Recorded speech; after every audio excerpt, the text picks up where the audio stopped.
Voici une lecture par Martine de Madame Bovary de Gustave Flaubert. Un matin, le père Rouault vint apporter à Charles le paiement de sa jambe remise, 75 francs en pièces de 40 sous, et une dinde. Il avait appris son malheur et l'en consola tant qu'il put. « Je sais ce que c'est, disait-il en lui frappant sur l'épaule. J'ai été comme vous, moi aussi. Quand j'ai eu perdu ma pauvre défunte, j'allais dans les champs pour être tout seul. Je tombais au pied d'un arbre, je pleurais, j'appelais le bon Dieu, je lui disais des sottises. J'aurais voulu être comme les taupes que je voyais aux branches, qui avaient des vers leur grouillant dans le ventre. Crever enfin. Et quand je pensais que d'autres, à ce moment-là, étaient avec leurs bonnes petites femmes à les tenir embrassées contre eux, je tapais de grands coups par terre avec mon bâton. J'étais quasiment fou que je ne mangeais plus. L'idée d'aller seulement au café me dégoûtait. Vous me croiriez pas. Eh bien, tout doucement, un jour chassant l'autre, un printemps sur un hiver et un automne par-dessus un été, ça a coulé, brin à brin, miette à miette. Ça s'en est allé, c'est parti, c'est descendu, je veux dire, car il vous reste toujours quelque chose au fond, comme qui dirait un poids, là, sur la poitrine. Mais, puisque c'est notre sort à tous, on ne doit pas non plus se laisser dépérir, et parce que d'autres sont morts, vouloir mourir. Il faut vous secouer, monsieur Bovary, ça se passera, venez nous voir. Ma fille pense à vous de temps à autre, savez-vous bien, et elle dit comme ça que vous l'oubliez. Voilà le printemps bientôt. Nous vous ferons tirer un lapin dans la garenne pour vous dissiper un peu. Charles suivit son conseil. Il retourna au Berthaud. Il retrouva tout comme la veille, comme il y avait 5 mois, c'est-à-dire. Les poiriers étaient déjà en fleurs et le bonhomme Rouault, debout maintenant, allait et venait, ce qui rendait la ferme plus animée. Croyant qu'il était de son devoir de prodiguer au médecin le plus de politesse possible, à cause de sa position douloureuse, il le pria de ne point se découvrir la tête, lui parla à voix basse, comme s'il eût été malade, et même fit semblant de se mettre en colère de ce que l'on n'avait pas apprêté à son attention quelque chose d'un peu plus léger que tout le reste, tel que des petits pots de crème ou des poires cuites. Il conta des histoires. Charles fut surpris à rire. Mais le souvenir de sa femme, lui revenant tout à coup, l'assombrit. On apporta le café. Il n'y pensa plus. Il y pensa moins, à mesure qu'il s'habituait à vivre seul. L'agrément nouveau de l'indépendance lui rendit bientôt la solitude plus supportable.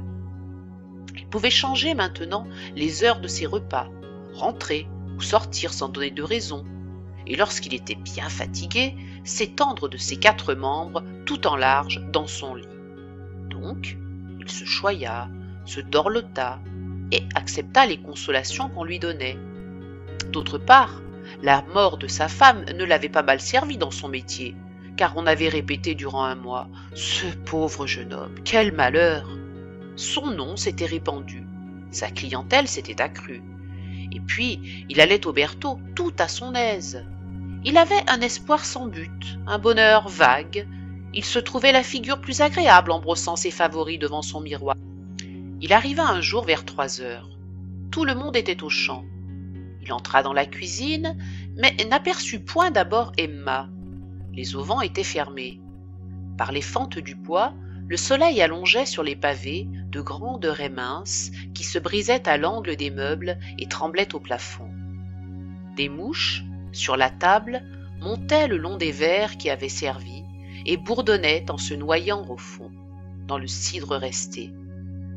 Le jour qui descendait par la cheminée, veloutant la suie de la plaque, bleuissait un peu les cendres froides. Entre la fenêtre et le foyer, Emma cousait. Elle n'avait point de fichu, on voyait sur ses épaules nues de petites gouttes de suie. Selon la mode de la campagne, elle lui proposa de boire quelque chose. Il refusa, elle insista, et enfin lui offrit, en riant, de prendre un verre de liqueur avec elle. Elle alla donc chercher dans l'armoire une bouteille de curaçao, atteignit 2 petits verres, emplit l'un jusqu'au bord, versa à peine dans l'autre, et, après avoir trinqué, le porta à sa bouche. Comme il était presque vide, elle se renversait pour boire, et, la tête en arrière, les lèvres avancées, le cou tendu. Elle riait de ne rien sentir, tandis que le bout de sa langue, passant entre ses dents fines, léchait à petits coups le fond du verre. Elle se rassit et elle reprit son ouvrage, qui était un bas de coton blanc où elle faisait des reprises. Elle travaillait le front baissé. Elle ne parlait pas, Charles non plus. L'air, passant par le dessous de la porte, poussait un peu la poussière sur les dalles. Il la regardait se traîner, et il entendait seulement le battement intérieur de sa tête, avec le cri d'une poule au loin qui pondait dans les cours. Emma, de temps à autre, se rafraîchissait les joues en y appliquant la paume de ses mains, qu'elle refroidissait après cela sur la pomme de fer des grands chenets. Elle se plaignit d'éprouver, depuis le commencement de la saison, des étourdissements. Elle demanda si les bains de mer lui seraient utiles. Elle se mit à causer du couvent, Charles de son collège. Les phrases leur vinrent. Ils montèrent dans sa chambre. Elle lui fit voir ses anciens cahiers de musique, les petits livres qu'on lui avait donnés en prix, et les couronnes en feuilles de chêne, abandonnées dans un bas d'armoire. Elle lui parla encore de sa mère, du cimetière, et même lui montra dans le jardin la plate-bande dont elle cueillait les fleurs tous les premiers vendredis de chaque mois pour les aller mettre sur sa tombe. Mais le jardinier qu'ils avaient n'y entendait rien, on était si mal servi. Elle eût bien voulu, ne fût-ce au moins que pendant l'hiver, habiter la ville. Quoique la longueur des beaux jours rendit peut-être la campagne plus ennuyeuse encore durant l'été. Et, selon ce qu'elle disait, sa voix était claire, aiguë, ou se couvrant de langueur tout à coup, traînait des modulations qui finissaient presque en murmures quand elle se parlait à elle-même, tantôt joyeuse, ouvrant des yeux naïfs, puis les paupières à demi closes, le regard plein d'ennui, la pensée vagabondant. Le soir, en s'en retournant, Charles reprit une à une les phrases qu'elle avait dites, tâchant de se les rappeler, d'en compléter le sens, afin de se faire la portion d'existence qu'elle avait vécue dans le temps qu'il ne la connaissait pas encore. Mais jamais il ne put la voir en sa pensée, différemment qu'il ne l'avait vue la première fois, ou telle qu'il venait de la quitter tout à l'heure. Puis il se demanda ce qu'elle deviendrait, si elle se marierait, et à qui. Hélas, le père Rouault était bien riche, et elle, si belle. Mais la figure d'Emma revenait toujours se placer devant ses yeux, et quelque chose de monotone, comme le ronflement d'une toupie, bourdonnait à ses oreilles. « Si tu te mariais, pourtant, si tu te mariais !» La nuit, il ne dormit pas. Sa gorge était serrée. Il avait soif. Il se leva pour aller boire à un pot à l'eau, et il ouvrit la fenêtre. Le ciel était couvert d'étoiles, un vent chaud passait. Au loin, des chiens aboyaient. Il tourna la tête du côté des Bertaux. Pensant qu'après tout l'on ne risquait rien, Charles se promit de faire la demande quand l'occasion s'en offrirait. Mais, chaque fois qu'elle s'offrit, la peur de ne point trouver les mots convenables lui collait les lèvres. Le père Rouault n'eût pas été fâché qu'on le débarrassât de sa fille, qui ne lui servait guère dans sa maison. Il l'excusait intérieurement, trouvant qu'elle avait trop d'esprit pour la culture, métier maudit du ciel, puisqu'on n'y voyait jamais de millionnaire. Loin d'y avoir fait fortune, le bonhomme y perdait tous les ans, car s'il excellait dans les marchés, où il se plaisait aux ruses du métier, en revanche la culture proprement dite, avec le gouvernement intérieur de la ferme, lui convenait moins qu'à personne. Il ne retirait pas volontiers ses mains de devant ses poches et n'épargnait point la dépense pour tout ce qui regardait sa vie, voulant être bien nourri, bien chauffé, bien couché. Il aimait le gros cidre, les gigots saignants, les glorias longuement battus. Il prenait ses repas dans la cuisine, seul, en face du feu, sur une petite table qu'on lui emportait toute servie, comme au théâtre. Lorsqu'il s'aperçut donc que Charles avait des pommettes rouges près de sa fille, ce qui signifiait qu'un de ces jours on la lui demanderait en mariage, il rumina d'avance toute l'affaire. Il le trouvait bien un peu gringalet, et ce n'était pas là un gendre comme il l'eût souhaité. Mais on le disait de bonne conduite, économe, fort instruit, et sans doute qu'il ne chicanerait pas trop sur la dot. Or, comme le père Rouault allait être forcé de vendre 22 acres de son bien, qu'il devait beaucoup aux maçons, beaucoup aux bourreliers, que l'arbre du pressoir était à remettre. S'il me la demande, se dit-il, je la lui. À l'époque de la Saint-Michel, Charles était venu passer 3 jours au Berthaud.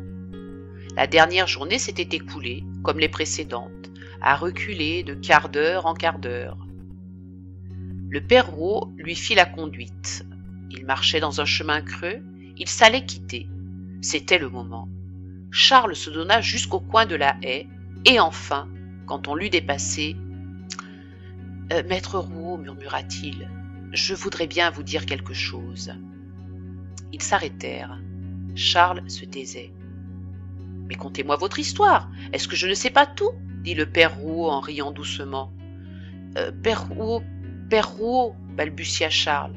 « Moi, je ne demande pas mieux, continua le fermier. Quoique sans doute la petite soit de mon idée, il faut pourtant lui demander son avis. Allez-vous-en donc, je m'en vais retourner chez nous. Si c'est oui, entendez-moi bien, vous n'aurez pas besoin de revenir à cause du monde, et d'ailleurs, ça la saisirait trop. Mais pour que vous ne vous mangiez pas le sang, je pousserai tout grand l'auvent de la fenêtre contre le mur. Vous pourrez la voir par derrière en vous penchant sur la haie. » Et il s'éloigna. Charles attacha son cheval à un arbre.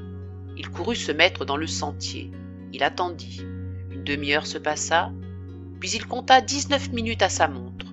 Tout à coup, un bruit se fit contre le mur. L'auvent s'était rabattu. La cliquette tremblait encore. Le lendemain, dès 9 heures, il était à la ferme. Emma rougit quand il entra, tout en s'efforçant de rire un peu, par contenance. Le père Rouault embrassa son futur gendre. On remit à causer des arrangements d'intérêt. On avait d'ailleurs du temps devant soi, puisque le mariage ne pouvait décemment avoir lieu avant la fin du deuil de Charles, c'est-à-dire vers le printemps de l'année prochaine. L'hiver se passa dans cette attente. Mademoiselle Rouault s'occupa de son trousseau. Une partie en fut commandée à Rouen, et elle se confectionna des chemises et des bonnets de nuit, d'après des dessins de mode qu'elle emprunta. Dans les visites que Charles faisait à la ferme, on causait des préparatifs de la noce. On se demandait dans quel appartement se donnerait le dîner. On rêvait à la quantité de plats qu'il faudrait et quelles seraient les entrées. Emma eut, au contraire, désiré se marier à minuit, au flambeau. Mais le père Rouault ne comprit rien à cette idée. Il y eut donc une noce où vinrent 43 personnes, où l'on resta 16 heures à table, qui recommença le lendemain et quelque peu les jours suivants.